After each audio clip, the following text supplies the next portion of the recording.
Assalamualaikum warahmatullahi wabarakatuh.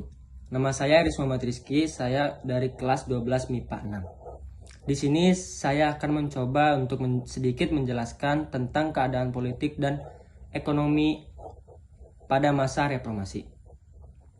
Sebelumnya, apa sih itu reformasi? Reformasi merupakan suatu gerakan yang menghendaki adanya perubahan kehidupan bermasyarakat, berbangsa, dan bernegara ke arah yang lebih baik secara konstitusional. Adanya perubahan kehidupan dalam bidang politik, ekonomi, hukum, sosial, dan budaya, demokrasi berdasarkan prinsip kebebasan, persamaan, dan persaudaraan. Gerakan reformasi lahir sebagai jawaban atas krisis yang melanda sebagai kehidupan krisis multidimensional yang meliputi krisis politik, ekonomi, hukum, sosial, dan lain-lain. Selanjutnya, kita masuk ke pembahasan yang pertama, yaitu keadaan politik dan ekonomi pada masa pemerintahan Bapak B.J. Habibie. Presiden ketiga Republik Indonesia ini hanya menjabat sebentar loh. Ia menjabat selama 1 tahun 5 bulan. Kok sebentar banget? Soalnya nih, Bapak Presiden kita ini terkenal dengan kejeniusannya. Pada saat itu, dianggap sebagai perpanjangan tangan rezim Orde Baru. Jadi, rakyat menuntut Habibie untuk segera melakukan pemilihan umum sekuat. Meskipun sebentar, kepemimpinan Pak Habibie keren banget loh. Bayangin deh, dalam waktu singkat, pemerintahannya berhasil menyelamatkan krisis moneter yang terjadi pada masa Orde Baru. Dan pemerintahannya membentuk kabinet reformasi pembangunan. Kemudian menularkan ke beberapa kebijakan di bidang politik dan ekonomi. Berikut ini upaya-upaya bidang politik yang dilakukan oleh pemerintahan Habibie. 1. Mengganti 5 paket undang-undang dan 3 diantaranya diubah menjadi lebih demokratis. 2. Kebebasan rakyat dalam menyalurkan aspirasi. 3. Jejak pendapat wilayah Timur-Timur. 4. Memberikan abolisi hak kepala negara untuk menghapuskan hak tuntutan pidana kepada 18 tahanan dan narapidana politik, orang-orang yang pernah mengkritik presiden.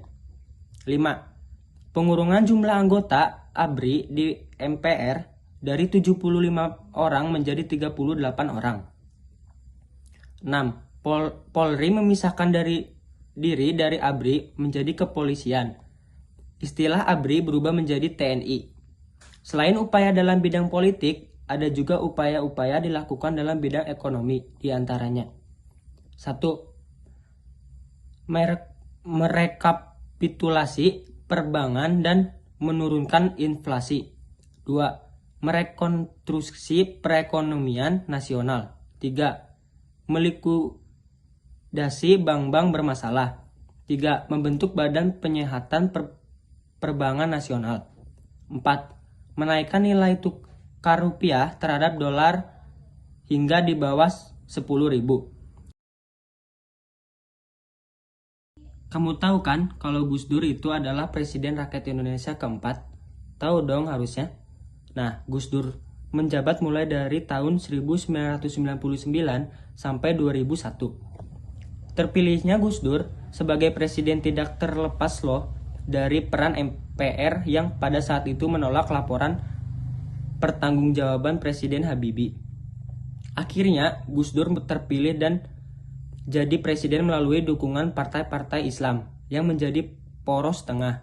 Sedangkan wakilnya dimenangkan oleh Megawati Soekarno Putri yang berhasil mengalahkan Hamzahas, kemudian dilantik pada 21 Oktober 1999. Setelah menjabat pemerintah presiden, Gus Dur mengeluarkan beberapa kebijakan politik, diantaranya